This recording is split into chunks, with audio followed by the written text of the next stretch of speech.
జై శ్రీరామ్. అందరికీ నమస్కారం. నేను ప్రదీప్ వానపల్లి, విశాఖపట్నం నుండి. ఇప్పుడు నేను మహా అద్భుతమైన గుడిని మీకు పరిచయం చేస్తాను. తెలిసిన వాళ్ళకి తెలిసే ఉంటుంది, తెలియని వాళ్ళ కోసం. ఇదేంటో తెలుసా? భగవాన్ మహర్షి వాల్మీకి మందిర్. అంటే వాల్మీకి మహర్షి రాసినటువంటి రామాయణం. అంటే శ్రీరామచంద్రుడు అంటే శ్రీ మహావిష్ణువు యొక్క దశావతారాల్లో ఒకటైన శ్రీ మహావిష్ణువు అవతారమైన రామచంద్రుడి యొక్క లీల, రామచంద్రుడి యొక్క కథ ప్రపంచానికి తెలిసింది అంటే వాల్మీకి రాసినటువంటి రామాయణమే దానికి కారణం. ఇప్పుడు నీకు ఉత్తరాఖండ్ లో ఉన్నటువంటి వాల్మీకి యొక్క గుడిని చూపించబోతున్నాను. రండి చూద్దాం. ఉత్తరాంచల్లో ఉంది ఇదే వాల్మీకి మహర్షి గుడి. భూమికి 6170 అడుగుల ఎత్తులో ఉంది ఈ వాల్మీకి మహర్షి యొక్క గుడి. ఎప్పుడైనా వస్తే ఇక్కడికి తప్పకుండా సందర్శించుకోండి. ఇది పూర్తిగా ఇప్పుడు నేను సమయం అయితే 6 గంటల దగ్గర అవుతోంది సాయంత్రం. చూడండి, ఇదంతా చాలా చల్లటి ప్రదేశం అన్నమాట. ఇక్కడ ఒంటికి ఏదో ఒకటి వేసుకోకపోతే ఉండలేనటువంటి పరిస్థితి. పైనంతా కూడా కొండ, చల్లటి గాలి. ఇటువంటి చోట మహర్షి వాల్మీకి యొక్క మందిరాన్ని నిర్మించారు అంటే చాలా గొప్ప విషయం. లోపలికి వెళ్లి కూడా మీకు ఆ గుడి యొక్క విశేషాలు కూడా చెప్తాను. రండి. జై వాల్మీకి, హరహర వాల్మీకి అని ఉంది కదా, చూశారు కదా. భగవాన్ మహర్షి వాల్మీకి మందిర్, వాల్మీకి సమాజ్ ఉత్థాన్ సభ. రండి లోపలికి వెళ్ళి చూద్దాం, దర్శించుకుందాం వాల్మీకిని. అంతా చాలా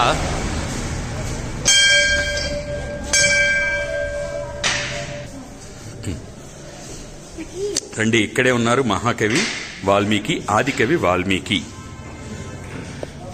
చూసారా? ఆయనే ఆదికవి వాల్మీకి. ఆయనకి నిర్మించినటువంటి గుడి ఇది. ఇక్కడ మహా అద్భుతంగా ఇప్పుడే పూజా కార్యక్రమం కూడా జరిగింది. చూడండి, ఇక్కడ వచ్చి దర్శించు 6 గంటల 30 నిమిషాలైంది సమయం. మరి వాల్మీకి మహర్షి అంటే ఆయన గురించి ప్రత్యేకంగా చెప్పవలసిన పని లేదు. ఎందుకు అంటే మన భారతదేశంలో మన ధర్మం ప్రకారం శ్రీరామచంద్రుడి యొక్క విశిష్టత తెలిపిన మహనీయులు. ఆయన గ్రంథస్థం చేయబట్టి రామాయణం మనకి తెలిసింది. అయితే ఆయన పూర్వగాథలో వాల్మీకి మహర్షి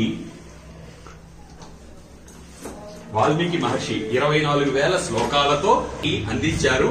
అయితే మన రామాయణం అనేది ఎంత గొప్పదో మనందరికీ తెలుసు. అటువంటి రామాయణ కర్త అయినటువంటి వాల్మీకి మహర్షికి ఇక్కడ దీపాలు వెలిగించి చక్కగా చూడండి హారతి కూడా వేశారు. వేసి వాల్మీకి మహర్షిని ఇక్కడ పూజిస్తున్నారు. అంటే ఎంత గొప్ప విషయం చూడండి. కాబట్టి ఈ వాల్మీకి మహర్షి యొక్క ఫోటో కూడా ఇక్కడ ఉంది. చూడండి, 6 కాండాలుగా పూజా కార్యక్రమాలు కూడా నిర్వహిస్తూ ఉన్నారు. వాల్మీకి చూపించున్నాం.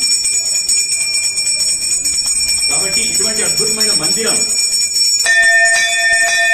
మన భారతదేశంలో వాల్మీకి 6 కాండలు కూడా రామాయణంలో ఉన్నాయి. 24,000 శ్లోకాల గ్రంథం అది.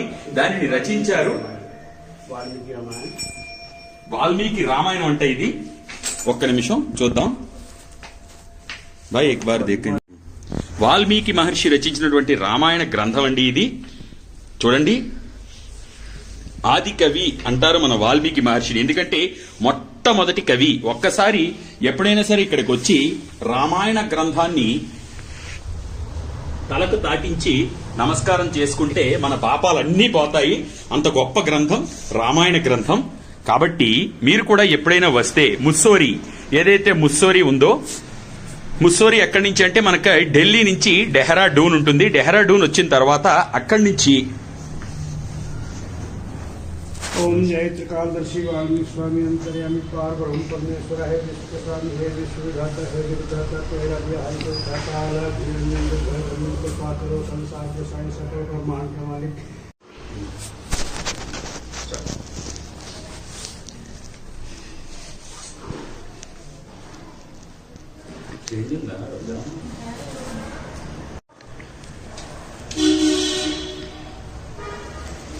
వాల్మీకి మహర్షి ప్రసాదం తీసుకున్నాం. నారద మహర్షి చెప్పిన మాట మీదట అలా కూర్చొని రామనామమే తప్పిస్తూ తప్పిస్తూ తప్పిస్తూ తప్పిస్తూ వాల్మీకి మహర్షి చుట్టూ పుట్టలు కట్టేశాయి. ఆ పుట్టలన్నీ కూడా అలా కట్టడం వలన తర్వాత మళ్ళీ కొన్ని వందల సంవత్సరాల తరువాత వాల్మీకి మహర్షి మళ్ళీ మన వచ్చిన తర్వాత వాల్మీకి మహర్షి దగ్గరికి మన నారద మహర్షి వచ్చిన తర్వాత ఆ పుట్టలోంచి రామనామం వినపడుతూ ఉంది. రామ అనడం కూడా రాకపోతే మరా మరా అని చెప్పి చెప్పమని నారద మహర్షి వెళ్లిపోతే తపస్సు చేస్తూ చేస్తూ ఆయన చుట్టూ కూడా పుట్టలు కట్టేశాయి. ఎప్పుడైతే పుట్టలోంచి పుట్టాడు కనుక వల్మీకాత్ సంజాత ఇది వాల్మీకి అని నామకరణం చేసి నారద మహర్షి వెళ్లిన తర్వాత మనకి సంక్షిప్త రామాయణము మన భగవానుడికి అంటే భగవానుడనే చెప్పాలి. వాల్మీకి మహర్షికి నారద మహర్షి చెప్పిన తర్వాత అప్పుడు రామాయణాన్ని కూర్చొని 24,000 శ్లోకాలు వాల్మీకి మహర్షి రచించడం జరిగింది. అంతటి మహా కవి అయినటువంటి ఆది కవి, మన భూప్రపంచం మీద మొట్టమొదటి కవి ఆది కవి కూడా మన వాల్మీకి మహర్షి. అటువంటి వాల్మీకి మహర్షికి ఇక్కడ గుడి కట్టి పూజించడం అనేది 6 కాండలతో ఉన్నటువంటి రామాయణాన్ని రాసిన మహాకవి. అలాగే రామాయణాన్ని కూడా మనం ఇప్పుడు దర్శించాము. తప్పకుండా ఎవరైనా వస్తే తప్పకుండా మనకి ఇక్కడ ముస్సోరిలో ఉన్నటువంటి ఈ వాల్మీకి ఋషి యొక్క ఆశ్రమాన్ని అలాగే గుడిని దర్శించండి. ఇక్కడ ట్రస్ట్ కూడా ఉంది. అయితే న్యూఢిల్లీ నుంచి డెహ్రాడూన్ వచ్చిన తర్వాత అక్కడి నుంచి 32 కిలోమీటర్లు మన పూర్తిగా కొండ భాగం పైకి వస్తే ముస్సోరి అనే పట్టణం ఉంటుంది. ముస్సోరి పట్టణంలో మనకి ఈ వాల్మీకి మహర్షి యొక్క భగవంతుడి సాక్షాత్ స్వరూపమైన వాల్మీకి మహర్షి యొక్క గుడి కూడా ఉంది. తప్పకుండా దర్శించుకోవాలని కోరుకుంటున్నాను.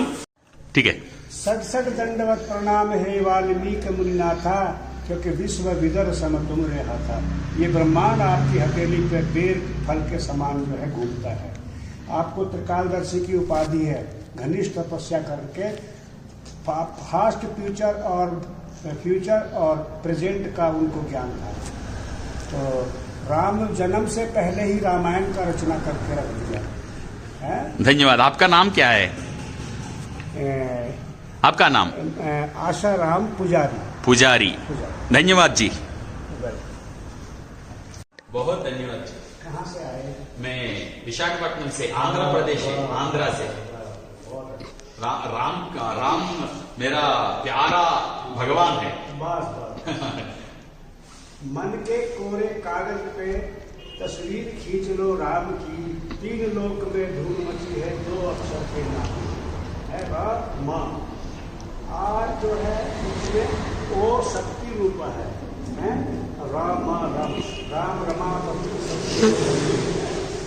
राम से सृष्टि है। जय श्री राम।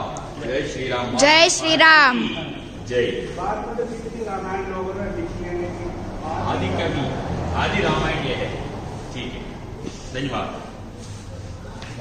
నేను మీ ప్రదీప్ వానపల్లి, ధన్యవాదాలు।